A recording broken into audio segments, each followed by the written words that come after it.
ನಮಸ್ಕಾರ, ನಾನು ನಿಮ್ಮ ಮಲ್ಲನಗೌಡ ಮಾಲಿ ಪಾಟೀಲ್. ನೀವು ಕೇಳ್ತಾ ಇದ್ದೀರಿ ಸುದ್ದಿಗಳ ಲಂಚ್ ಬಾಕ್ಸ್. ಕೇಂದ್ರ ಸರ್ಕಾರ ಎಷ್ಟು ಡಿಎ ಹೆಚ್ಚಿಸಿದೆ? ಗೃಹ ಬಳಕೆಯ ಗ್ಯಾಸ್ ಸಿಲಿಂಡರ್ ಬೆಲೆ ಎಷ್ಟು ಕಡಿಮೆಯಾಗಿದೆ? ಯಾವ ಬ್ಯಾಂಕ್ ಸಾಲದ ಬಡ್ಡಿಯನ್ನು ಹೆಚ್ಚಿಸಿದೆ? ಈ ಎಲ್ಲ ಸುದ್ದಿಗಳನ್ನು ಹೇಳ್ತೇವೆ. ಇದರ ಜೊತೆಗೆ ಪರ್ಸನಲ್ ಫಿನಾನ್ಸ್ ಮತ್ತು ಬಿಸ್ನೆಸ್ ಸುದ್ದಿಯೂ ಇರುತ್ತೆ. ಮನೆ ಸುದ್ದಿಯ ಲಂಚ್ ಬಾಕ್ಸ್ ತೆರೆಯೋಣ. ಹೋಳಿಗೂ ಮುನ್ನ ಸರ್ಕಾರಿ ನೌಕರರು ಮತ್ತು ಪಿಂಚಣಿದಾರರಿಗೆ ಮೋದಿ ಸರ್ಕಾರ ಭಾರಿ ಅನುಕೂಲ ಮಾಡಿಕೊಟ್ಟಿದೆ. ಕೇಂದ್ರ ನೌಕರರು ಮತ್ತು ಪಿಂಚಣಿದಾರರ ತುಟ್ಟಿ ಭತ್ಯೆಯನ್ನು ಶೇಕಡಾ 46ರಿಂದ ಶೇಕಡಾ 50ಕ್ಕೆ ಹೆಚ್ಚಿಸಲಾಗಿದೆ. ಪ್ರಧಾನಿ ನರೇಂದ್ರ ಮೋದಿ ಅಧ್ಯಕ್ಷತೆಯಲ್ಲಿ ನಡೆದ ಸಚಿವ ಸಂಪುಟ ಸಭೆಯಲ್ಲಿ ತುಟ್ಟಿ ಭತ್ಯೆ ಹೆಚ್ಚಿಸುವ ನಿರ್ಧಾರವನ್ನು ಕೈಗೊಳ್ಳಲಾಗಿದೆ. ತುಟ್ಟಿ ಭತ್ಯೆಯನ್ನು ಜನವರಿ 1ರಿಂದ ಜೂನ್ 30, 2024ರವರೆಗೆ ಹೆಚ್ಚಿಸಲಾಗಿದೆ. ವಾಣಿಜ್ಯ ಸಚಿವ ಪಿಯೂಷ್ ಗೋಯಲ್ ಅವರು ಮಾತನಾಡಿ, ಈಗ ಡಿಎ 50% ಆಗಿದೆ. ಕೇಂದ್ರ ಉದ್ಯೋಗಿಗಳ ಹೆಚ್ಚಾರೆ ಕೂಡ ಹೆಚ್ಚಾಗಿದೆ ಎಂದು ಹೇಳಿದ್ದಾರೆ. ಈ ಹಿಂದೆ ಶೇಕಡಾ 27, ಶೇಕಡಾ 18 ಮತ್ತು ಶೇಕಡಾ 9ರಷ್ಟಿದ್ದ ಹೆಚ್ಚಾರೆ ಈಗ ಶೇಕಡಾ 30, ಶೇಕಡಾ 20 ಮತ್ತು ಶೇಕಡಾ 10ಕ್ಕೆ ಏರಿಕೆಯಾಗಲಿದೆ. ಕೇಂದ್ರ ನೌಕರರು ಪಡೆಯುವ ಇತರೆ ಸೌಲಭ್ಯಗಳು ಶೇಕಡಾ 25ರಷ್ಟು ಹೆಚ್ಚಾಗಲಿವೆ ಎಂದು ಪಿಯೂಷ್ ಗೋಯಲ್ ಹೇಳಿದ್ದಾರೆ.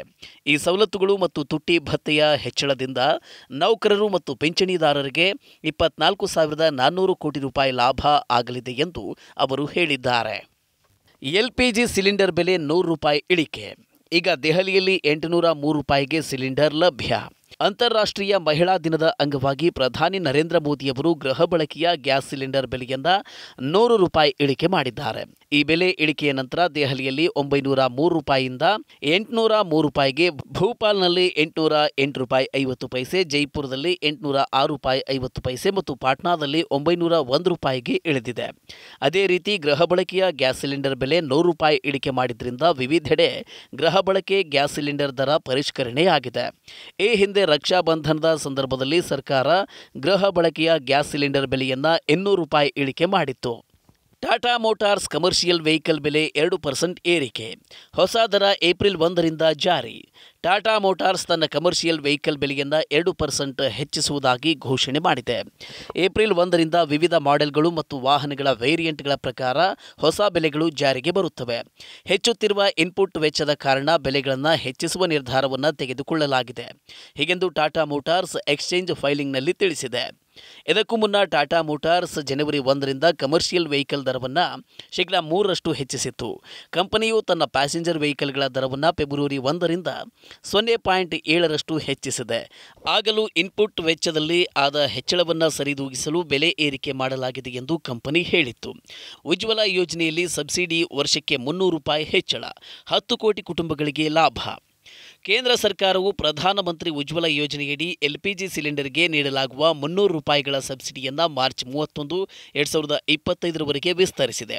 ಕೇಂದ್ರ ಸಚಿವ ಸಂಪುಟ ಸಭೆಯಲ್ಲಿ ಈ ನಿರ್ಧಾರವನ್ನು ಕೈಗೊಳ್ಳಲಾಗಿದೆ. ಸಂಪುಟದ ನಿರ್ಧಾರಗಳ ಕುರಿತು ಮಾಹಿತಿ ನೀಡಿದ ಕೇಂದ್ರ ಸಚಿವ ಪಿಯೂಷ್ ಗೋಯಲ್, ಈ ಯೋಜನೆಯಿಂದ 10 ಕೋಟಿಗೂ ಹೆಚ್ಚು ಮಹಿಳೆಯರು ಪ್ರಯೋಜನ ಪಡೆಯಲಿದ್ದಾರೆ.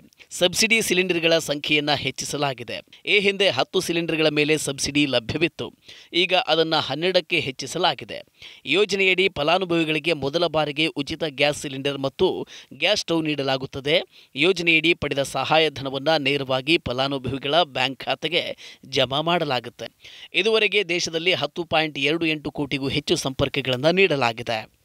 ಮಾರ್ಚ್ 10ರಿಂದ ಜಾರಿಗೆ ಬರುವಂತೆ ಸಾಲದ ಬಡ್ಡಿ ದರ ಏರಿಕೆ ಮಾಡಿದ ಈ ಬ್ಯಾಂಕ್. ನೀವು ಮನೆ, ವಾಹನ ಅಥವಾ ವೈಯಕ್ತಿಕ ಸಾಲ ಪಡೆದಿದ್ದರೆ ಈ ಸುದ್ದಿ ನಿಮಗಾಗಿ. ಯುಕೋ ಬ್ಯಾಂಕ್ ಬಡ್ಡಿ ದರಗಳನ್ನು ಹೆಚ್ಚಿಸುವುದಾಗಿ ಘೋಷಣೆ ಮಾಡಿದೆ. ಈ ಸಾರ್ವಜನಿಕ ವಲಯದ ಬ್ಯಾಂಕ್ನ ಹೆಚ್ಚಿದ ಬಡ್ಡಿ ದರಗಳು ಮಾರ್ಚ್ 10, 2024ರಿಂದ ಅನ್ವಯ ಆಗುತ್ತವೆ. ಬ್ಯಾಂಕ್ ಬಿಡುಗಡೆ ಮಾಡಿದ ಮಾಹಿತಿಯ ಪ್ರಕಾರ ಬಡ್ಡಿ ದರಗಳನ್ನು ಶೇಕಡಾ 0.05ರಿಂದ ಶೇಕಡಾ 0.10ಗೆ ಹೆಚ್ಚಿಸಲಾಗಿದೆ. ಬ್ಯಾಂಕಿನ MCLRಗೆ ಸಂಬಂಧಿಸಿದ ಓವರ್ ನೈಟ್ ರೇಟ್ 8.10% ಆಗಿದೆ. ಒಂದು ತಿಂಗಳ ಶೇಕಡಾ 8.30 ಇದೆ. 3 ತಿಂಗಳ ದರ ಶೇಕಡಾ 8.45, 6 ತಿಂಗಳ ದರ ಶೇಕಡಾ 8.70, 1 ವರ್ಷಕ್ಕೆ ಶೇಕಡಾ 8.85 ಇದೆ. ಮುಂಬೈ ನಿವಾಸಿಗಳಿಗೆ ವಿದ್ಯುತ್ ಶಾಕ್. ದೇಶದ ಆರ್ಥಿಕ ರಾಜಧಾನಿ ಮುಂಬೈ ಜನತೆಗೆ ಭಾರಿ ದೊಡ್ಡ ಶಾಕ್ ತಗುಲಿದೆ. ಮುಂಬೈನಲ್ಲಿ ಮುಂಬರುವ ದಿನಗಳಲ್ಲಿ ವಿದ್ಯುತ್ ದರ ಶೇಕಡಾ 24ರಷ್ಟು ದುಬಾರಿಯಾಗಲಿದೆ. ವಿದ್ಯುತ್ ದರ ಏರಿಕೆಗೆ ಅನುಮೋದನೆ ನೀಡಲಾಗಿದೆ. ಮಹಾರಾಷ್ಟ್ರ ವಿದ್ಯುತ್ ನಿಯಂತ್ರಣ ಆಯೋಗ ಟಾಟಾ ಪವರ್ಗೆ ವಿದ್ಯುತ್ ದರವನ್ನು ಸರಾಸರಿ ಶೇಕಡಾ 24ರಷ್ಟು ಹೆಚ್ಚಿಸುವಂತೆ ಸೂಚಿಸಿದೆ. ಹೆಚ್ಚಳಕ್ಕೆ ಗುರುವಾರ ಅನುಮೋದನೆ ದೊರೆತಿದೆ. ಮುಂಬೈ ನಿವಾಸಿಗಳು ಏಪ್ರಿಲ್ 1, 2024ರಿಂದ ದುಬಾರಿ ವಿದ್ಯುತ್ ಬಿಲ್ ಭರಿಸಬೇಕಾಗುತ್ತೆ. ಒಂದೇ ತಿಂಗಳಲ್ಲಿ ಸುಧಾರಣೆ, ಈಗ ಭಾರತೀಯ ಪಾಸ್ಪೋರ್ಟ್ನ ಬಲ ಇನ್ನಷ್ಟು ಏರಿಕೆ. ಒಂದು ತಿಂಗಳ ಹಿಂದೆ ಹಿನ್ನಡೆಯಾಗಿದ್ದ ಭಾರತೀಯ ಪಾಸ್ಪೋರ್ಟ್ನ ಬಲವು ಮತ್ತೆ ಹೆಚ್ಚಾಗಿದೆ. ಜಗತ್ತಿನ ಎಲ್ಲ ದೇಶಗಳ ಪಾಸ್ಪೋರ್ಟ್ಗಳ ಬಲವನ್ನು ತಿಳಿಸುವ ಹೆನ್ಲಿ ಪಾಸ್ಪೋರ್ಟ್ ಸೂಚ್ಯಂಕದಲ್ಲಿ ಭಾರತದ ಶ್ರೇಯಾಂಕದಲ್ಲಿ ಸುಧಾರಣೆ ಕಂಡುಬಂದಿದೆ. ಈಗ ಭಾರತೀಯ ಪಾಸ್ಪೋರ್ಟ್ ಈ ಸೂಚ್ಯಂಕದಲ್ಲಿ 82ನೇ ಸ್ಥಾನದಲ್ಲಿದೆ. ಭಾರತೀಯ ಪಾಸ್ಪೋರ್ಟ್ಗೆ 3 ರ್ಯಾಂಕ್ ಹೆಚ್ಚು ಸಿಕ್ಕಿದೆ. ಹೆನ್ಲಿ ಪಾಸ್ಪೋರ್ಟ್ ಸೂಚ್ಯಂಕವನ್ನು ಮಾಸಿಕ ಆಧಾರದ ಮೇಲೆ ಅಪ್ಡೇಟ್ ಮಾಡುತ್ತದೆ.